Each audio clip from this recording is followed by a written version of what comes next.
Donc là, important, on arrive à nous faire maintenant, tu vois, ça fait quoi, 20 minutes qu'on y est. Et franchement, c'est ton premier cours.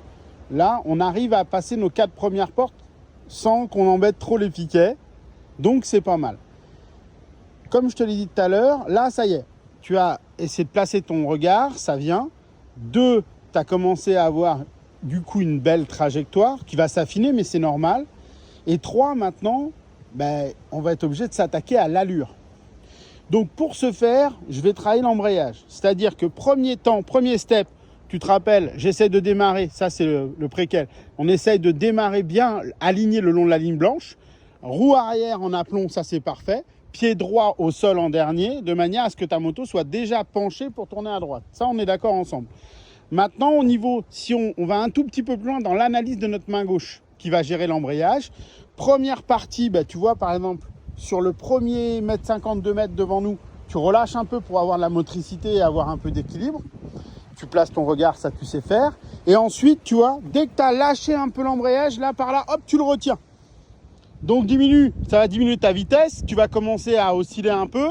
Pendant ce temps-là, toi, tu es concentré, les genoux bien serrés et tu tournes ton regard pour regarder directement la porte suivante.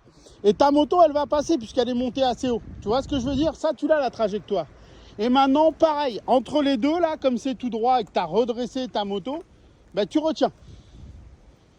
D'accord? Et quand tu arrives devant la porte piquée numéro 2, comme dans la première, je relâche un peu, puisque je vais faire un peu de technique à tourner mon guidon et que je ne serai pas à l'aise, normal, hein, tout le monde est comme ça, eh bien je relâche un peu d'embrayage, je récupère de la motricité et donc je récupère de l'équilibre. Je fige mon regard très loin, comme tu l'as fait depuis tout à l'heure, c'est parfait.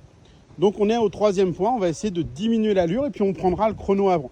Donc si je résume, 1, je relâche pour passer ma porte piquée. Ma porte cône.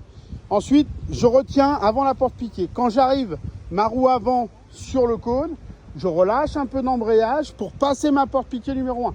Dès que je l'ai passé, je retiens l'embrayage. Je diminue mon allure et je relâche pour passer la porte piquée numéro 2. Dès que je l'ai passé, comme je suis en ligne droite, hop, je retiens. Et là, quelquefois, on met un petit peu de frein arrière, puisque tu te rappelles, au moment où je démarre d'ici, l'axe de roue arrière passe la première porte-cône, démarrage du chrono. Quand je passe la dernière porte-cône orange ici, fin du chrono. Okay. Allez, on te regarde.